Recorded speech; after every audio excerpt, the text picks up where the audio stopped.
So welcome to Grand Rapids Media Initiative and Film Incubator's Momentum Lecture series. It's a great honor for me to introduce our speaker today. Mrs. Sophia Ward Brewer is a local historian and advocate and leader in our community who we are just, again, very gracious that she would come and share and do the knowledge with us today. Ms. Ward Brewer is also the recent recipient of the Gordon Olson Award from Grand Valley State University's Office of Local History. And again, it's a great honor and a privilege to have her with us here for a Momentum lecture. Welcome, Ms. Sophia Ward. Thank you. Thank you, Rodney. Thank you.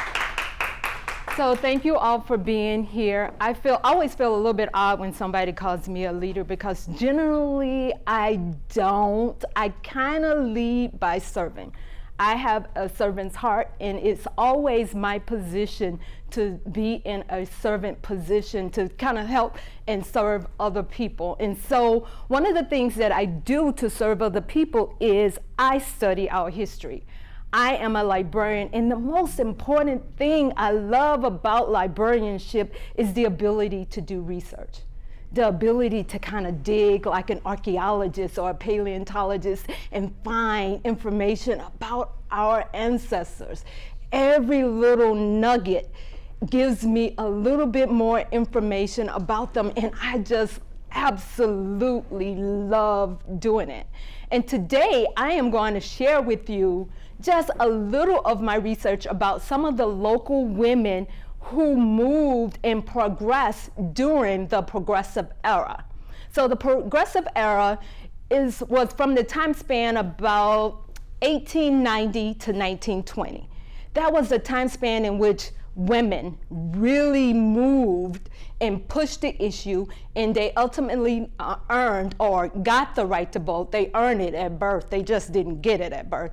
They got the right to vote in 1920. And so I'm going to be telling you the stories of 4 women and the Grand Rapids Study Club. So all of these women are connected somehow. And as I go through the story or go through my process today, I want to share those connections with you. And so these women are important in our history. They walk the ground that we walk on every single day. They paved that path for us. They are the ones that fought for our right to even sit in theaters like the Welty Theater, like the place that we are sitting in today. They paved the way for that. And I want you to see their stories and see what they did and how we benefit from what they did. And I want you to celebrate them. So today I come to you not as myself because I'm kind of shy. I come to you as the Angela Davis. All right. So who was Angela Davis? A leader. A leader. Woman in the Panther. She was a part of the Black Panther Party. Yes. So Angela Davis was born in 1944. She was born in Birmingham, Alabama. Her town was called Dynamite City because that was a place where the Ku Klux Klan burned down so many houses that were owned by Black people, and she just got sick and tired of it, right? And so she eventually got her degree and moved to California.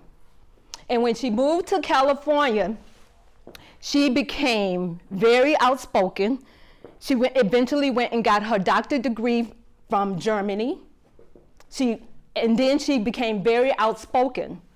And she was working for the University of California in 1969, and they fired her because they said that she was too aggressive, that she was a part of the Black Panther Party, and they did not want to be affiliated with the Black Panther Party. So what they did was they fired her.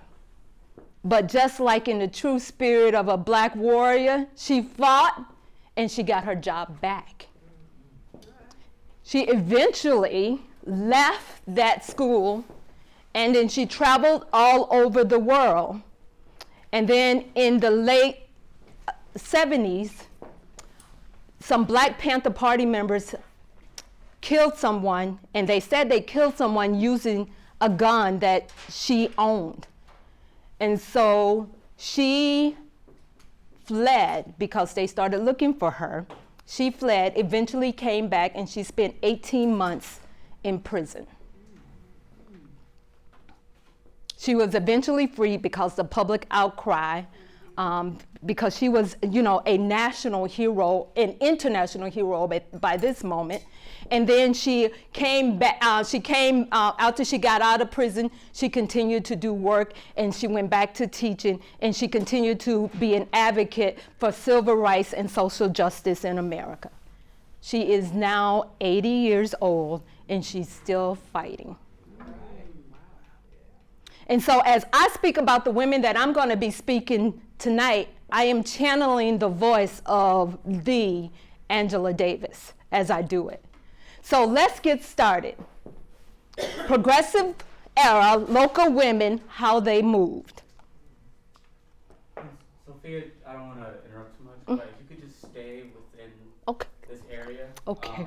The light, I want to keep Okay. see your beautiful face when you Okay. step forward out of the light. Okay. It's hard to see. So I can't walk around. That's what you're saying. Yeah. Okay. Yeah. That's going to be hard, but I will try. Bear with me, I'm sorry. No problems. Yeah, she can move a little bit left and right. Okay. Yeah. Okay. Just stay within the light. Okay. So I wanted to kind of give you an overview of what the progressive era was. As I said before, it was from 1890 to the 1900s, and it was a time where there was increased social and political reform in America. Women were crying out for the right to vote, the right to live their lives the way that they want to, the right to move in society and be treated equally. But it was also a time for industrial revolution, where industry had to take notice of the people who were working in their factories and working in dangerous situations, and they had to reform those because people were dying by simply going to work because there were no safety guidelines. So this was the era and time in which they started to put in those built-in safety guidelines for people who were working in factories and other things as well. So that's why it's called the progressive movement or the industrial era. So I wanted to kind of give you a little bit. Could you change the twice? You can look at me and just kind of Yeah. this. Okay. Yeah. So this is what I just mentioned about the progressive era and women fighting for the rights to vote, and about the corruption and stuff in industry and in government. And so this is what this is saying. Could you change again? Mm-hmm. So now I wanted to kind of give you kind of like some idea of what was going on at the time, at the period in which I am going to be speaking on. So at the top of this timeline, I have the Susan B. Anthony, who was the pioneer and one of the true soldiers for the women's right to vote. So Susan B. Anthony was born in 1820, and she died in 1906. And so that kind of tells you about where women's issues and the struggles that women are having at that particular time. Women were really struggling for equal rights. And then Elizabeth Cady Stanton, also a suffragist, was also one of the people who was fighting for women's rights.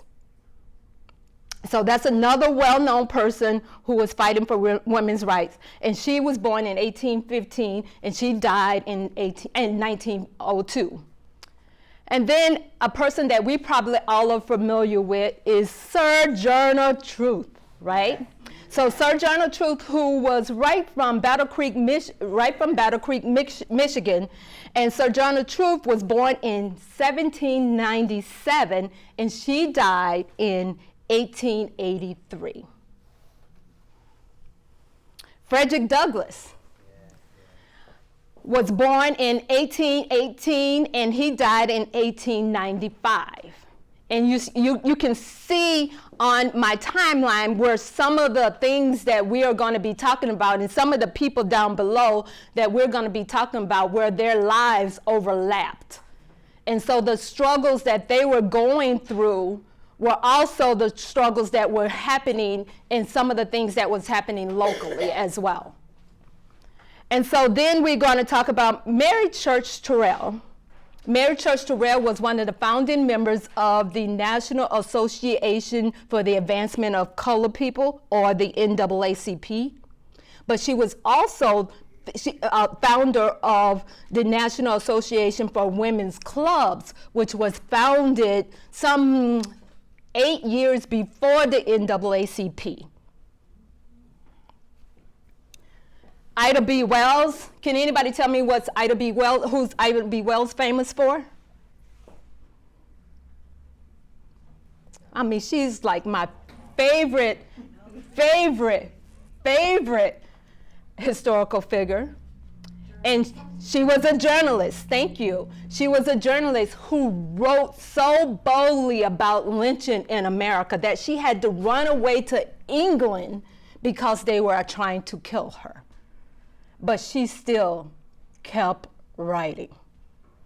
That girl was bad. The next thing I want to talk a little bit about, to kind of give you some idea about the struggle for women's rights, since we are in the middle of Women's History March. The 1848 Seneca Falls meeting of suffragists.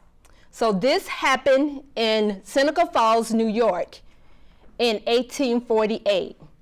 So the story is that women were a big part of the abolition movement, right? For the abolition of slavery, because at this time we're talking about 1848, so slavery is still a thing in America and across the world, right?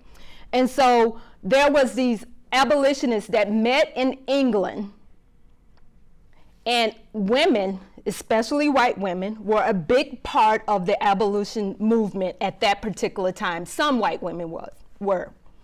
And so they were at a meeting in England, a meeting of abolitionists, and Susan B. Anthony, Elizabeth Cady Stanton, and another woman named Lucretia Mott, they were not allowed to speak during this meeting because they were women. They were fighting for the rights of slaves, but still were not allowed to speak because they were women. They were so angry that they came back to America, and they organized this meeting in Seneca Falls in 1848.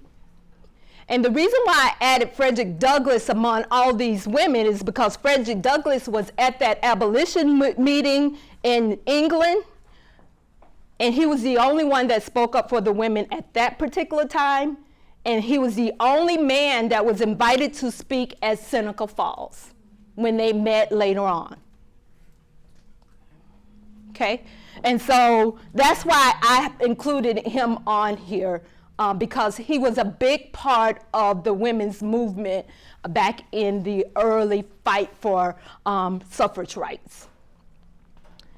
Then in 1851, in Akron, Ohio, Mrs. Sojourner Truth, they would not allow her to speak either at a second convention of women suffragists. And that's when her famous "Ain't I a Woman" speech, she just took over the podium and started saying, "Ain't I a woman?" Are you guys familiar with that? Yes. So she did that in 1851 in Anchorage, Ohio, because she was a suffragist. She wanted to speak up about suffrage rights, but she also wanted to speak about African American rights. And they tried to shut her down, just like the women were shut down in England. You see how we can turn the tables even on ourselves? And so, then the Civil War happened in 1861 to 1865. Slaves were freed in 1865 by the Emancipation Proclamation. And then in 1870, the 15th Amendment passed, giving black men the right to vote. Did they earn the right to vote everywhere? No. While they earned the right to vote or got the right to vote constitutionally, they were blocked from voting in the South and other places. And so that was a problem. And then in 1874, I listed that, the Women's Christian Temperance Union. I listed that because that was an organization that was started, and a lot of black women joined that organization. And I really believe that the Women's Christian Union, also called the WCTU, was where a lot of black women at the time learned to speak publicly.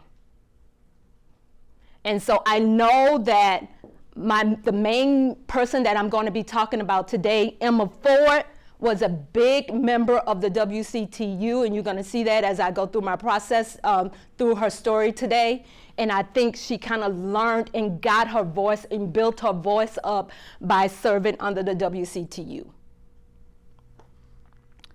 The Reconstruction era, so that was like the era where after slavery, there was a lot of black mobility.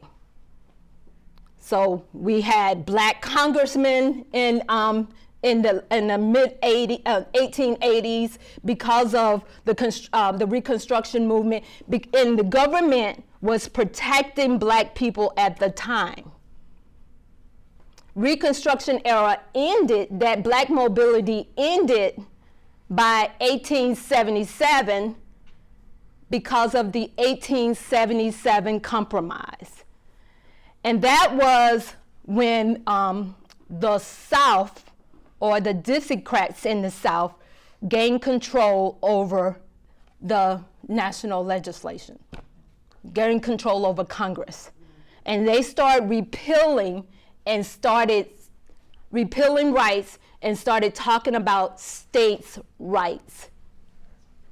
So when you hear this whole buzz about state rights today, that really is about states trying to make their own individual rules, like Mississippi and Alabama, and all those places have very specific rules about who can vote, and they kind of did that through the legislation by the 1877 Compromise. I can do a whole lecture series on the 1877 Compromise. We just don't have time to do it tonight. Part 2.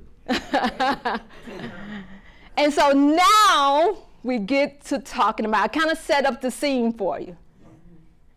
So my first person that I'm going to talk about, Emma Ford, was born in 1861. She was born before the end of slavery. So keep that in mind as I tell her story. Okay? Y'all ready for the ride? Yes. Let's go. So I wanted to start off. Could you flip it? I got to remember to do this. Yep. So I want to start off by playing this video of Hillary Skolton on March 9th this year, based on my research, said this at a congressional meeting in Washington, D.C. I don't get credit for it, but That's all right. I was wondering where she got all that. yes. Thank you so much, Madam Speaker. Each February, we come together as a nation to celebrate Black History Month. While we may have just closed out Black History Month, our celebration here in Congress and back home in West Michigan continues. This year, I had the honor of partnering with the Grand Rapids African American Museum and Archives to elevate the stories of West Michigan's heroes, barrier breakers, and change makers who shaped the course of our community and our nation's history. I'm proud to offer now these 6 stories of change makers from Michigan's 3rd Congressional District. Here are their stories. First, as we stand at this bridge between February and March, Black History Month and Women's History Month, as we just heard from our incredible Congressional Black Caucus, it is appropriate to begin with our first story, the story of Emma Warren Ford. Mrs. Ford was a well-known community organizer who challenged Jim Crow laws and protested discrimination in the late 19th and early 20th centuries. She began her work in the African Methodist Episcopal Church and the Women's Christian Temperance Union, the WCTU.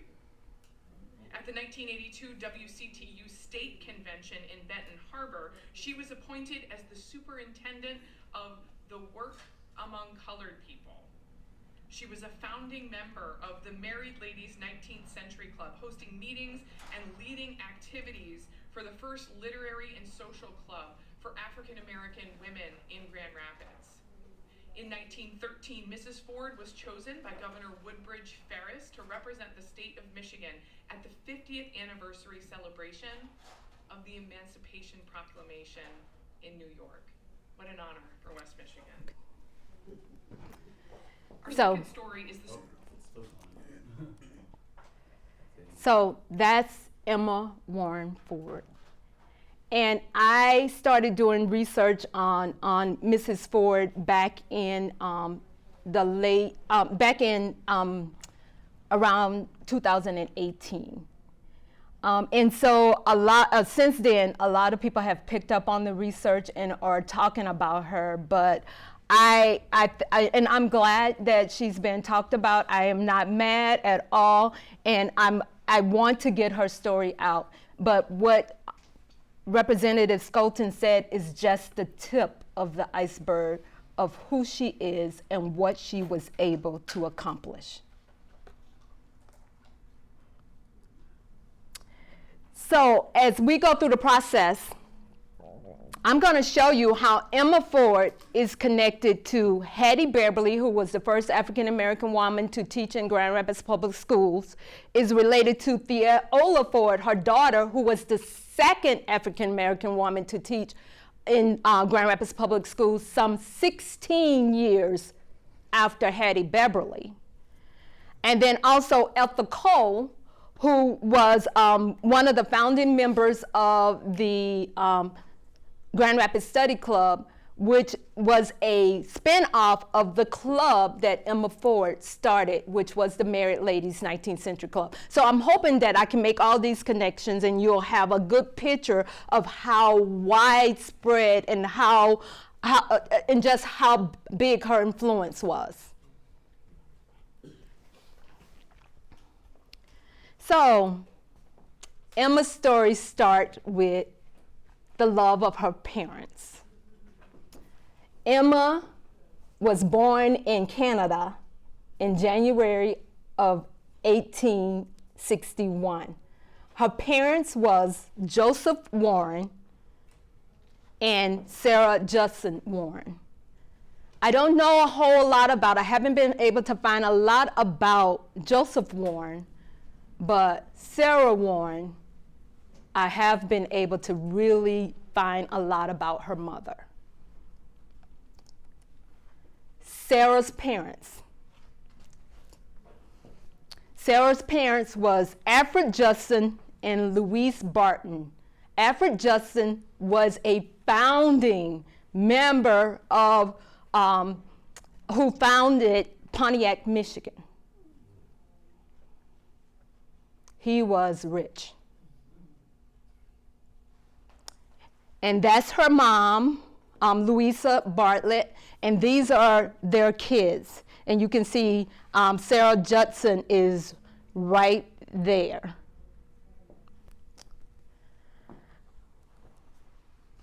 Sarah ran off with a farmhand, a black farmhand. This is I'm sorry. I'm thinking you guys seeing what I'm seeing. This is in 1859. Not only was their relationship taboo, it was illegal in many states. She was rich. She was a heiress. She had money. But she fell in love with Joseph Warren and ran to Canada and got married. Her father disowned her, but not before he ran after her. Their story, thank you, their story made international news. You can see Chicago, Atlanta, Canada, Ireland, England. Everybody was interested in this story about why this white rich woman would take off and run away with a black farm hand. But she did. They talked about her and her parents, said her parents was exposing her to all these black people because they were abolitionists. And so they blamed the fact that she ran away with this black man on the fact that they were abolitionists.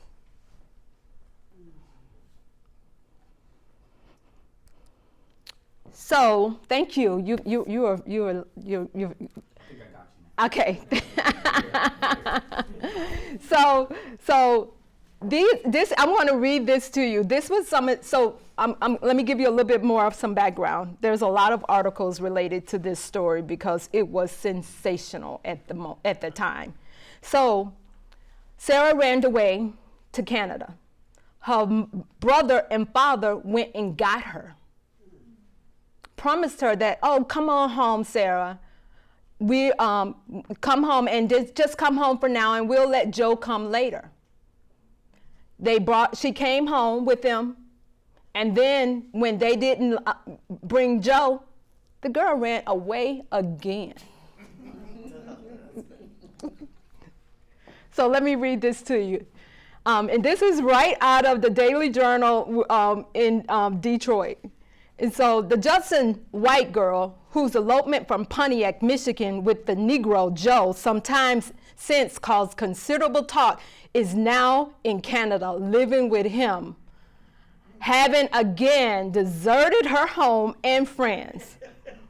On the occasion of her former elopement, meaning before, her father and brother reclaimed her with great difficulty and took her to Indiana, where a divorce was obtained. I don't know why she had to go to Indiana to get a divorce, but she went home with them and remained until last week, when she again left with or without the consent of her parents and came to Detroit. Crossing the river, she found Joe, and they were speedily married for the second time, and now living the enjoyment of communal happiness, Joe having sold his horse and cart and brought some furniture with the proceeds. They all in showbiz. I mean, but girl, you ain't heard nothing. I'm telling you, real life stories are so much better than fiction. So this was May 2nd, 1859.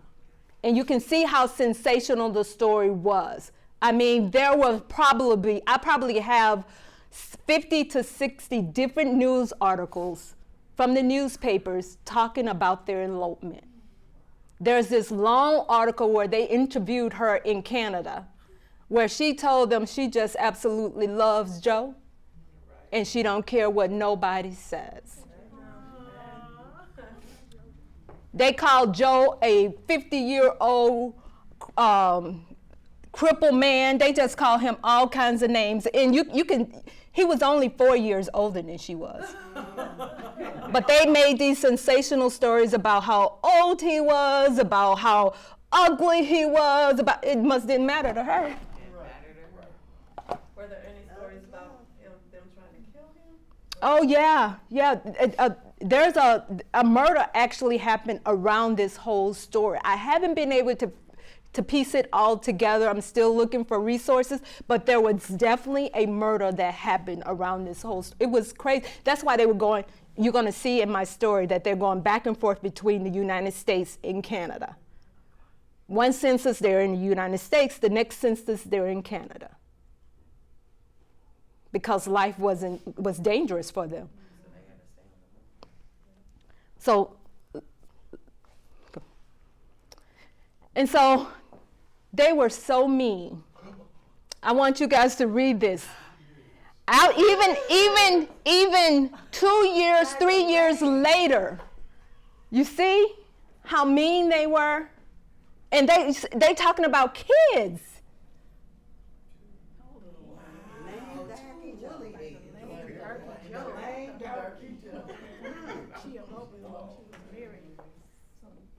I mean, they were not holding back. They're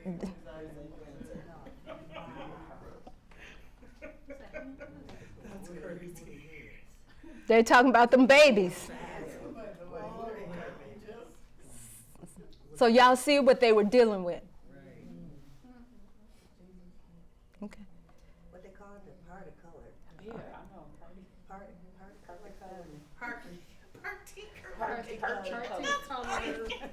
Party color. That's wow. So let's keep moving. So Joe and Sarah had 6 children. So Emma was the oldest. Francis Hubert Warren was the second oldest. Louisa and William were twins, and they passed away at birth. And then Charles Augustus and Harry Warren. See, but you're gonna learn through my story today that Sarah and Joe gets to laugh last because those kids were extremely successful, and you guys are gonna see it. Those kids had no bounds. Emma didn't, nor did, Francis Warren. I've been telling this story. Now the state wants me to come talk to them about Francis Warren and Charles Warren because they were involved with state politics. They were extremely successful. So let's keep on moving. So that's what the kids. So this is what I was telling you about the census. The 1880 census shows that they were living in, the 1870 census shows that they were living in Saginaw. Yep. So Charles was born the youngest. As you can see, they have 4 kids there. William is the youngest. Charles was born in Saginaw, but I'm seeing Louisa is there, and she says she's 2 years old. So go. Yeah. No, go ahead and go to the next one. So this is Sarah Judson. That's Emma's mother, and you can tell the resemblance.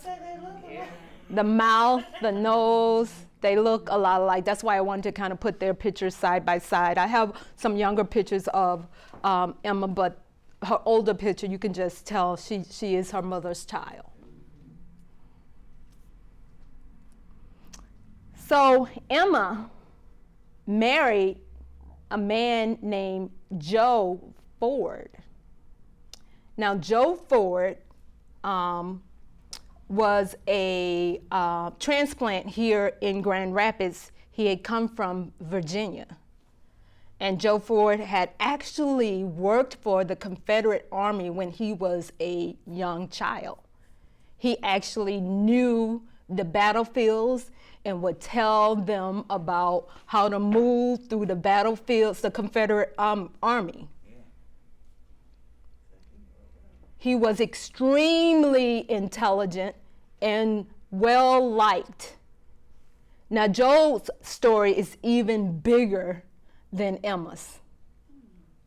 And I'm going to tell you some things about him. So they got married in Windsor, Ontario in 1881. And this is their marriage record. And I split it up between two so we can see it on the screen. And so Emma Sella Warren married Joe C. Ford. And they had two children, Chandler Lee Ford and Theola S. Ford. So this is Joe.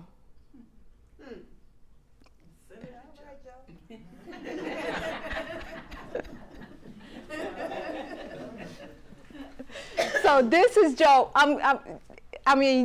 So this is, don't judge a book by the cover, because Joe was working it, I'm telling you. So Joe was very charismatic. He got the name Senator Joe Ford because he worked for almost 50 years as the cloakroom operator for the Republican Party at the Lansing State Legislature.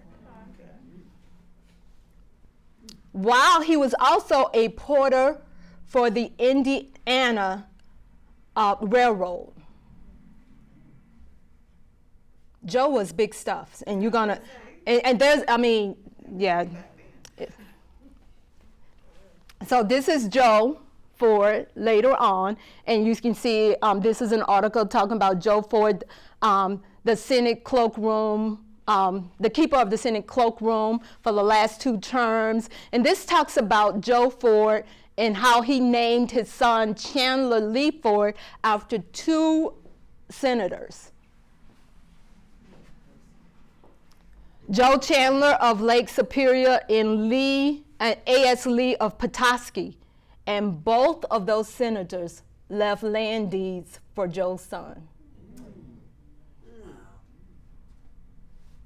He was really charismatic. I don't have time to really get into Joe's story. This is more about Emma to me, but Joe was the man. And so this article here, I'm gonna read to you from the next page. And you can read along with me. The Petoskey Resorter has this to say of a well-known young colored man of this city. This was printed in the Grand Rapids Press in 1893. 1893.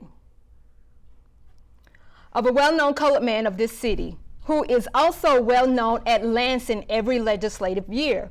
If there is anyone on Mackinac Island who is chock full of business, it's Joe Ford, or Senator, as he is best known, and his wife. They run the best restaurant on the island. 1893, a black couple with a restaurant on Mackinac Island.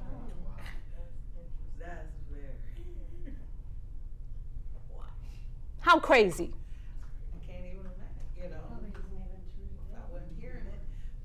Yeah. That is, Miss Ford runs it while the senator is doing routine work at the best and most powerful Wagner parlor car conductor on the Grand Rapids and Indiana rail line, the route between Grand Rapids and Mackinac City. So that gives you some idea about how they got around. They got on the train.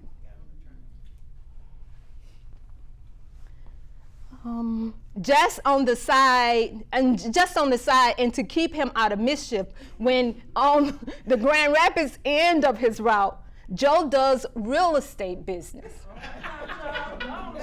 He's a cloakroom operator. He's a porter on the Grand Rapids, Indiana rail line. He owns real estate, and he's operating a restaurant.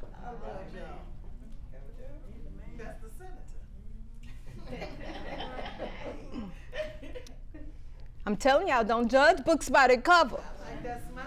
I like that smile. Yeah. He has a few houses and lots that help keep the wolves a long distance from the door, and his back towards the house. Miss Ford doesn't need a bit of help to keep the restaurant business on the boom, even when the senator is away. And there is always a lively air of business about the popular dining parlors.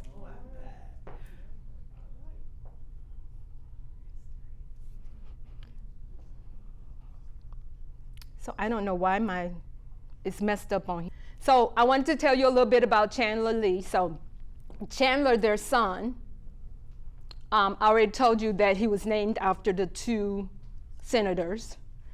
Chandler went to school for engineering, but decided to take a different route. He became a musician at his parents' dislike, and he moved to New York, and he lived the life of a musician in New York until he died in 1916, and he was only 32 years old. Back then, it was all kinds of viruses and flus and tuberculosis and all kinds of stuff. And if you got some of that stuff, you just. And so I don't have an idea of what he died from other than just knowing where he's buried at and stuff like that. So I'm still looking for that stuff. So this is Theola Ford. This is her high school picture from Central High School. This is her when she was little. So this is their daughter, Theola. Theola became a teacher in Grand Rapids. She was the second teacher, as I told you before, to teach in Grand Rapids Public School. And I have some 15 years after Hattie Beverly, and we're going to talk about Hattie Beverly in a moment. And Hattie Beverly taught and started teaching in 1899. Theola was active in social and political circles. She was one of the founding members of the National Association for Color, the Grand Rapids National Association for Colored People. And she was married twice. The marriage was kind of interesting, and I'm going to tell you a story about that in a moment. Theola died in Chicago in 1938, just 1 year after her mother passed away. She was pretty young. She was 47.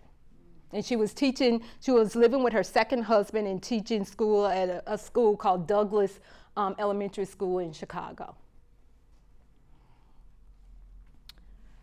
So this is Hattie Beverly.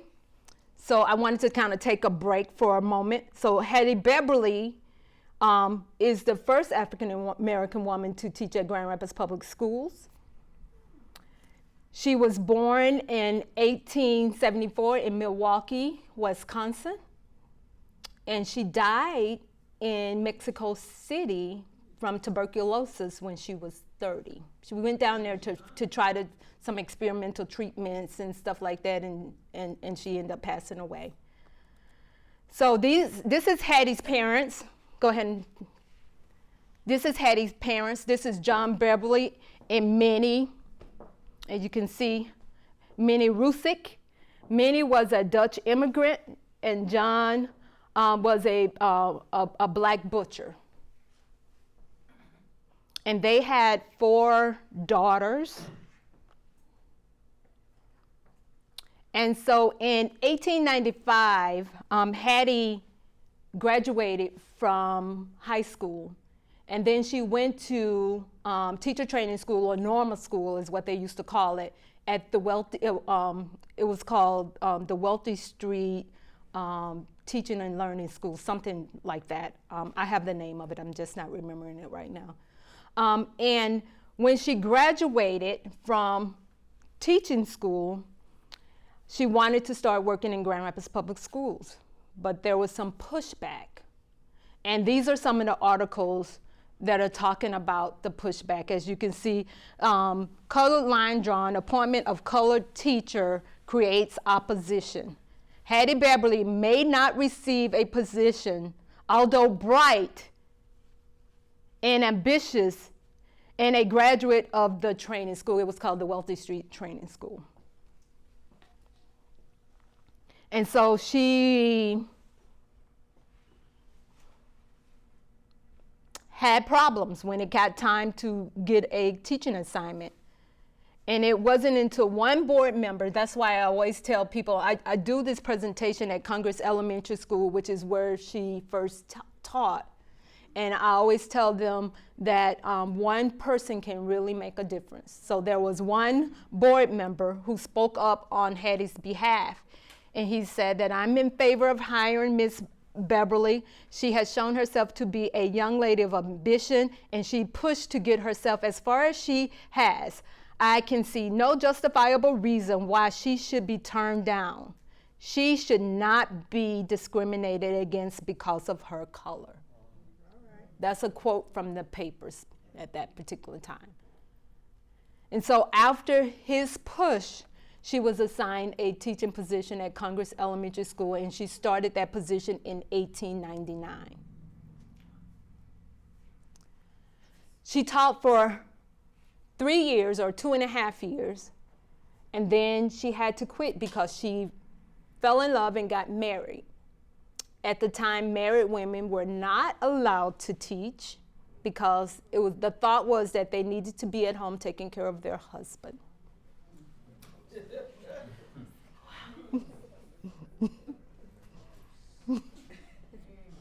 So they could not have a professional career, especially not teaching.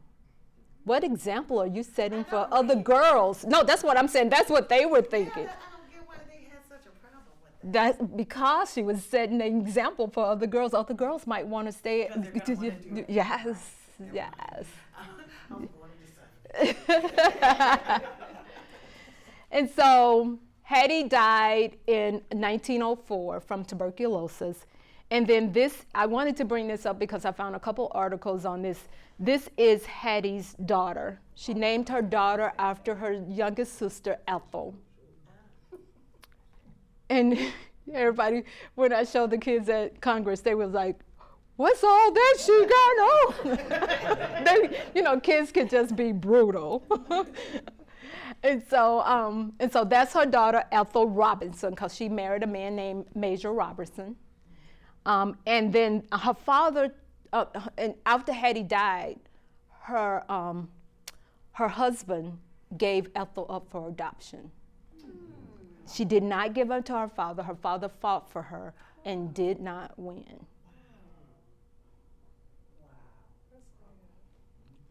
Yeah. So there was articles about the court case and all of that, and so yeah, he fought for her. And I have pictures of him with his other grandkids. He seemed to be a really good person. So back to Miss Theola. So this is Emma Ford. So going back, so this is Emma Ford's daughter. This is the woman whose grandparents ran away and eloped. So this is her daughter. And so her daughter got married. And now these are articles talking about Theola getting her teaching assignment in 1918. And that she was going to be working at, I think, Sheldon School. Oh, no, I think she worked at Sheldon School.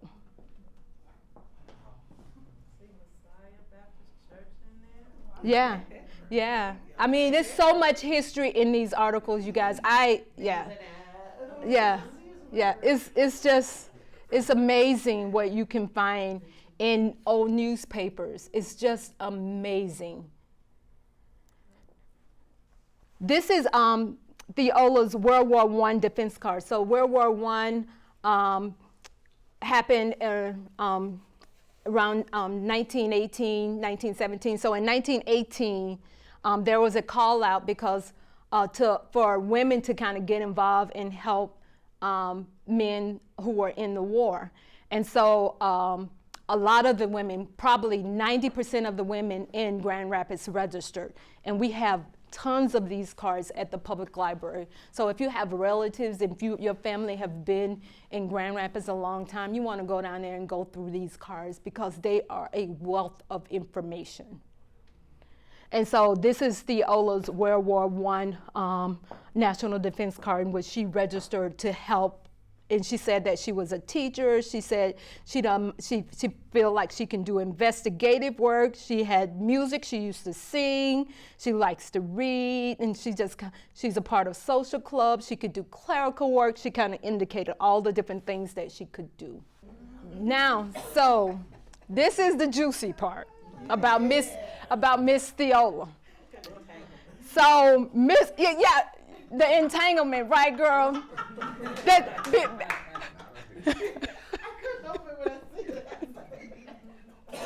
Before Miss Jada even said entanglement, here's Theola back in 1922 in an entanglement.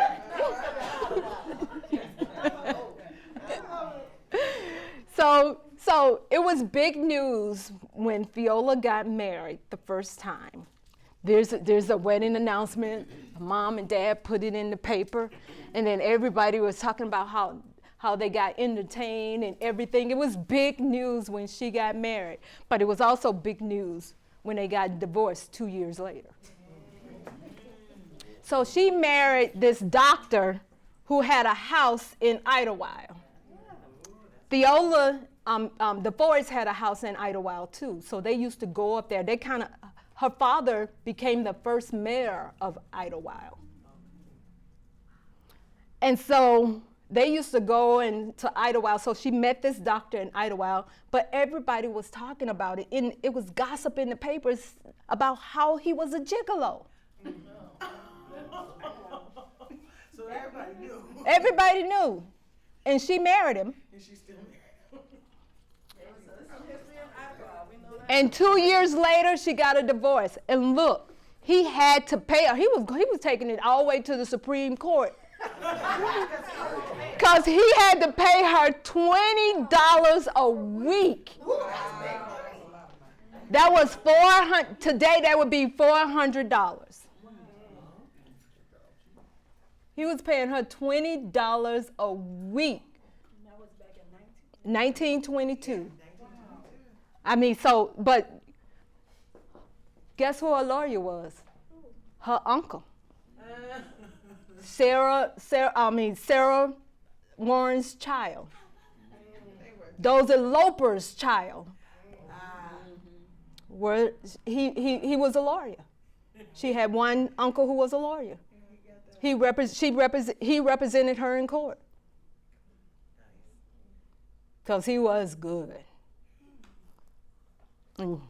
Okay, I gotta go, y'all. I got to really move. We're gonna have a part two. Okay. Okay. Yeah, I was like, okay. So these are some of the houses where they lived. So they lived at 434 LaGrave. Then 438. Remember, he was in real estate, so he would buy these houses. They lived at 438 LaGrave. Go ahead and turn. And then they also lived at 550 Jefferson from about 1896 to 1922, and that's right where the location icon is. It's no longer there. Okay, and then move on. And then from about 1925 until Joe's death in 1939, the family's house was on Thomas at 1139 Thomas South. So they walked the ground we walk. Yeah. Yeah. That don't that just make you proud? Yes. Yes. I mean, they call it the ghetto, but that's all right. So keep them. Okay, so Joe and Emma were internationally known. They were, I mean, this article about their 50th, their golden wedding anniversary, showed up in several newspapers. They were really popular. They would be what we would call like a celebrity couple today. And it was all because of their work ethic, because they championed for African American rights.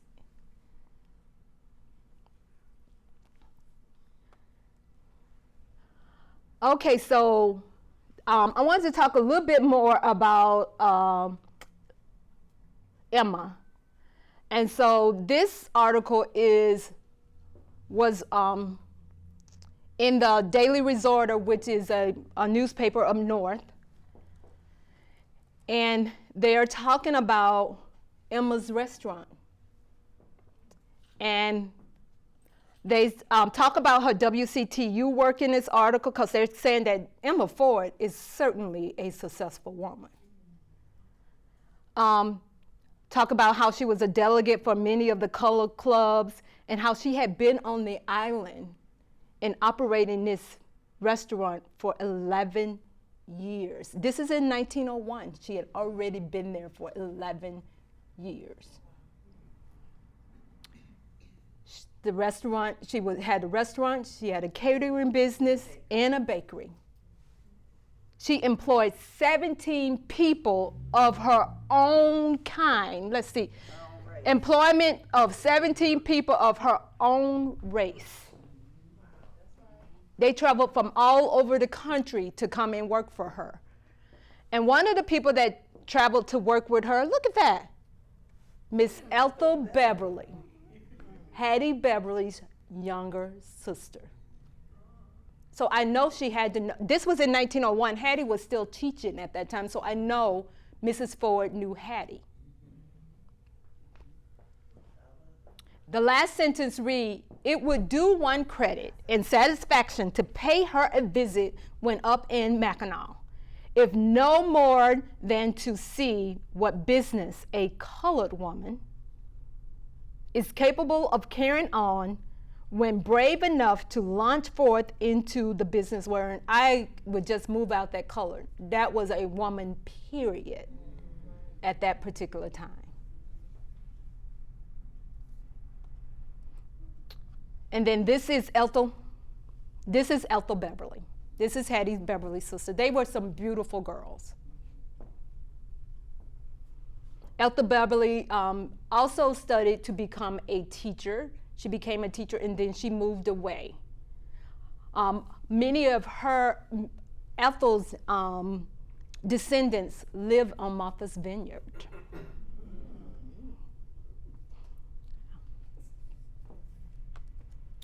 So this is Emma outside of her restaurant. Oh, sorry. This is Emma outside of her restaurant on Mackinac Island. The girl is, look. And then if you look right on the side, and I'm going to show a little close-up. Go ahead and turn. You can see it says Ford the Caterer.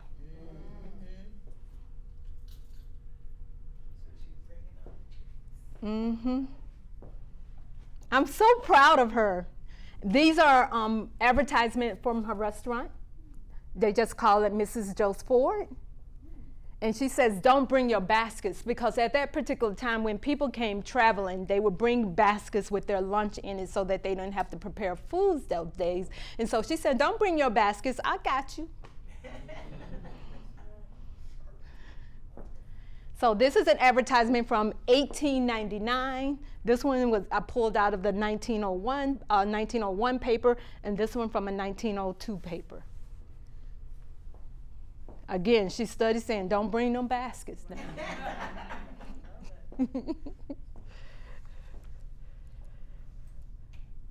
So this is, I think, a lot of Emma's work around speaking up and speaking on behalf of women and speaking on behalf of African Americans was kind of led by the work that she had did with the WCTU.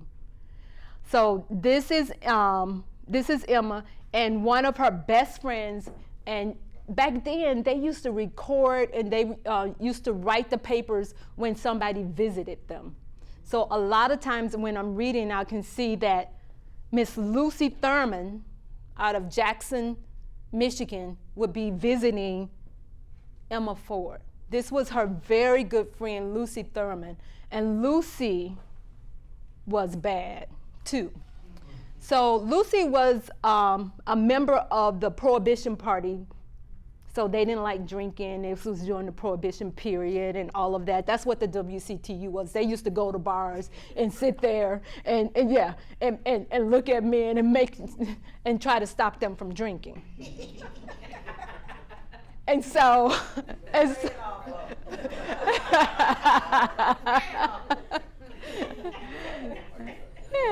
yeah. And so Lucy was a part of the Prohibition Party, and in 1890, the Prohibition Party had a candidate who was running for president. And during their convention, Lucy got so tired of the fact that they could not stay in the hotel where the convention is, she stood on the table at the convention and told them off.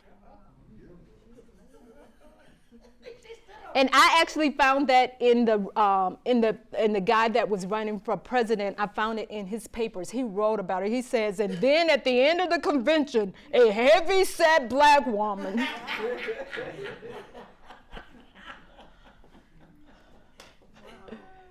colored woman is what he said, but yeah.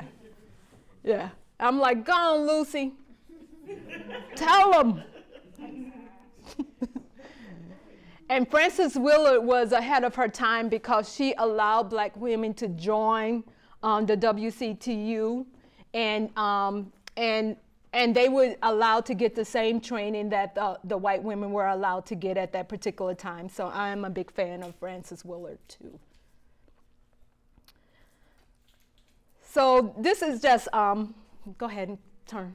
This is just Emma's WCTU annual report from 1883.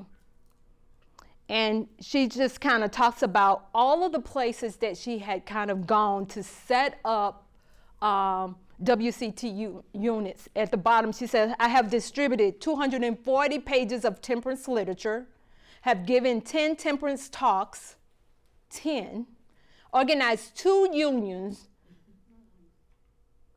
one in Kalamazoo and one in Lansing. And she talks about going to Battle Creek, but Battle Creek had something going on with their church at the time, and so she went to Kalamazoo to set up theirs, and then Kalamazoo paid her way to go to Battle Creek, and then once she got to Battle Creek, they paid her way to go to Lansing. So she just traveled around setting up CTU units in all of these different states. So the girl was on the move. This is in 1883, so this is before she actually started the restaurant. I believe she started the restaurant around 1890. And how did she get up to Mackinac Island? She got up to Mackinac Island because that was the GR-MiFi railroad that her husband was a porter on. Oh, okay. And she said, I like it up here. Mm-hmm. And they had so much respect from both black and white people. They were really highly respected. You can just tell by the amount of articles that I can find in the paper about them. They just really loved this couple. Okay, she was active in church. She was one of the founding members of the AME church here in Grand Rapids. So it started off on the Spring Street Church, which was on the west side of town, and then they moved down on Commerce for a while, and then they moved to James Street. And that church is still there. Mm-hmm.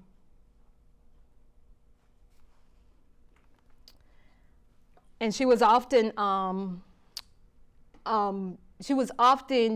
the secretary or the treasurer. So that meant to me that she was good with numbers. She was good with analyzing and stuff like that. So I just, go ahead and click the next one. So this is talking about when she died. She passed away visiting her daughter in Chicago. But here they state that she was active in religious and civic affairs. She was head of the group that built the first AME church parsonage in Grand Rapids.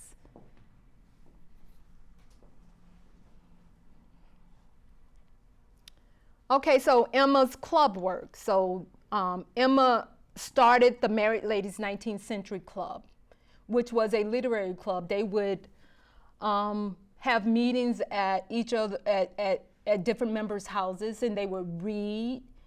They would learn different languages. They would do different political reports to kind of keep African American women active in social and political affairs.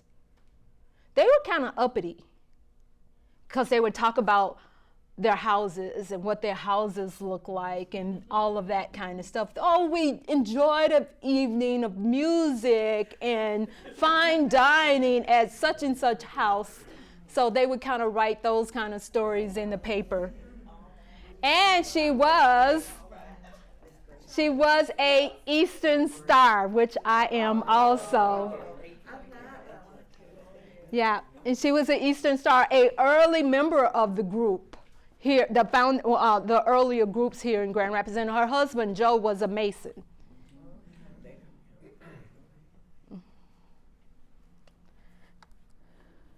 So in 1907, there was a big conference of the State Association for Colored Clubs here in Grand Rapids. And at the time, Grand Rapids population for African American people were probably about 790. But they're listed like right in here. There were actually 5 clubs, 5 social clubs. Only 700 and something people, but they had 5 social clubs for African American people here in Grand Rapids. That's just the women. The men also had organizations that they belonged to as well.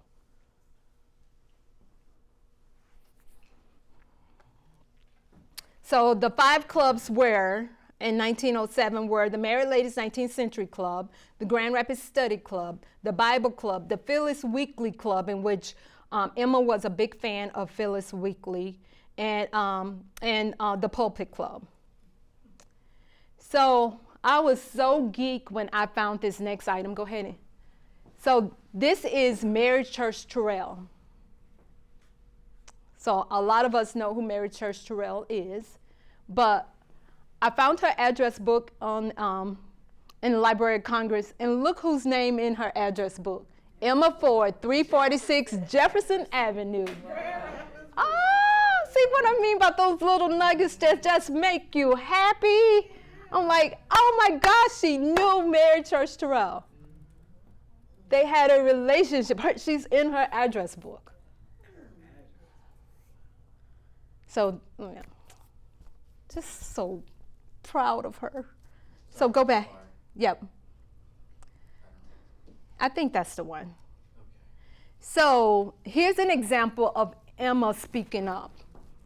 In 1907, she was the president of the Phyllis Weekly Club, and Emma protested against the discrimination of her daughter, Theola, at the local theater, the Majestic Theater.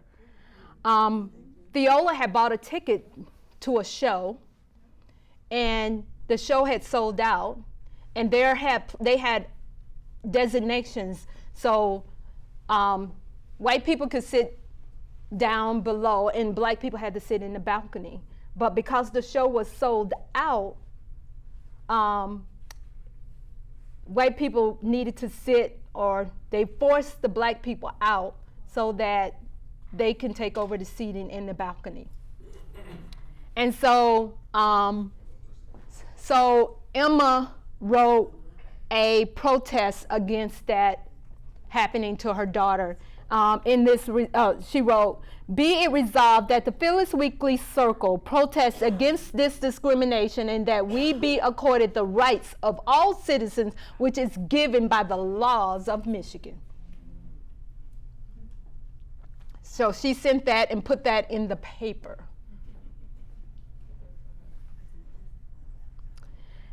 And so, go ahead and turn. So, one of the clubs, so the Married Ladies 19th Century Club was the first women's club here in Grand Rapids. And then spinning off of the Married Ladies 19th Century Club was the Grand Rapids Study Club.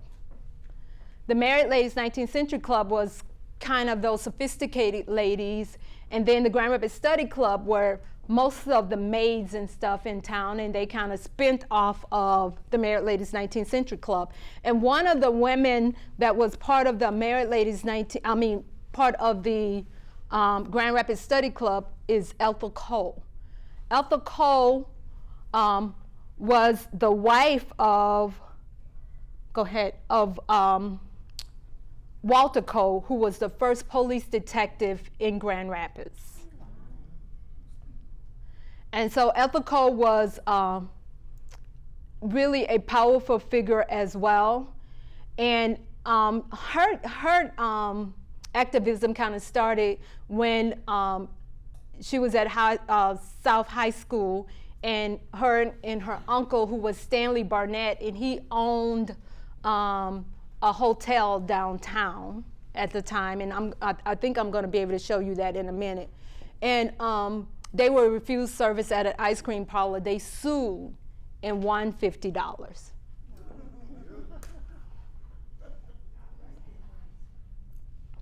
And so this is Ethel Cole's women's defense card. Ethel Cole was born Ethel Lee, and her family actually were owned by Robert E. Lee. And so this is her women's defense card, and she says that she's a student and she works for her uncle, who is Stanley Barnett, and he was the owner of the Stanford Hotel, downtown Grand Rapids.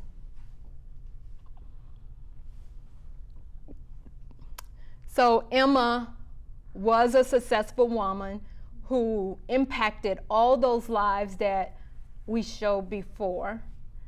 But I want to keep on going, go a little further. That was supposed to be the end of my presentation, but I want to go a little ahead. So one more. A lot of that is still stuff about Emma. So I wanted to go back to this. So back to Sarah, Miss Sarah, who ran off with the lame man, Joe. I want to kind of pull that back up, bring that back to y'all memory. So Sarah and Joe, again, had these children. And I want to show you how successful her children were. This is Sarah's brother, Charles Warren. Charles Warren was born in Saginaw in 1872. Remember, the census showed that they were living in Saginaw in 1870. You see how we make those connections? I'll be like, gosh, yes. Charles Warren was, we believe, the first black intern to work for the state of Michigan.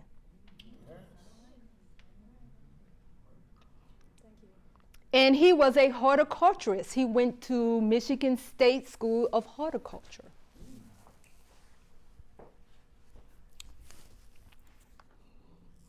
But this little gem was like, he actually worked with the George Washington Carver because he got a job down at Tuskegee Institute. He went down to Tuskegee Institute and worked for a while, and then he came back to Michigan. And look, there's his name right there. He's the horticulturist for whatever experiment station this is, but look, he worked right with George Washington Carver. Now that's Joe and Sarah's babies.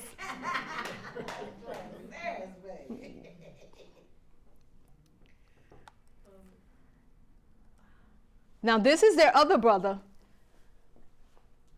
Francis Warren, who was a lawyer. So Francis lived in Mackinac for a while. He was trained, their father was a plasterer, so he would put plaster on walls and stuff. So he worked with his father for a while.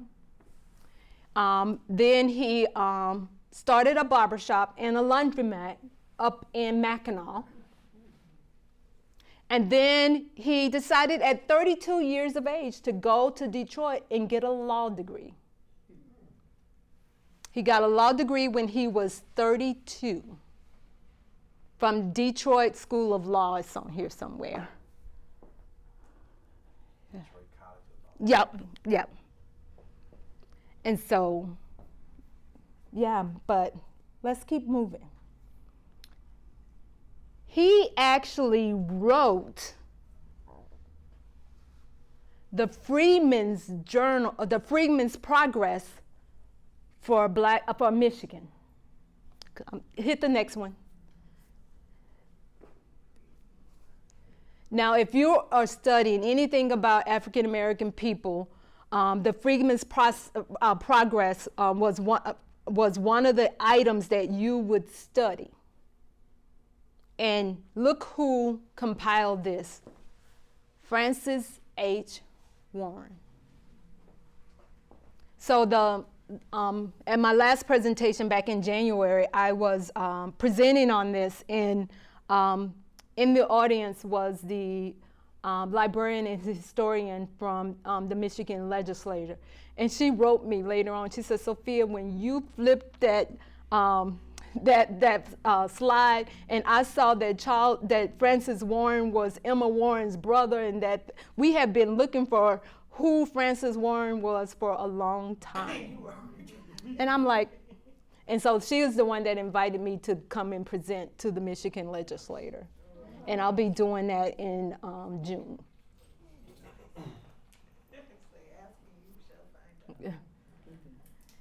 And so that is my presentation.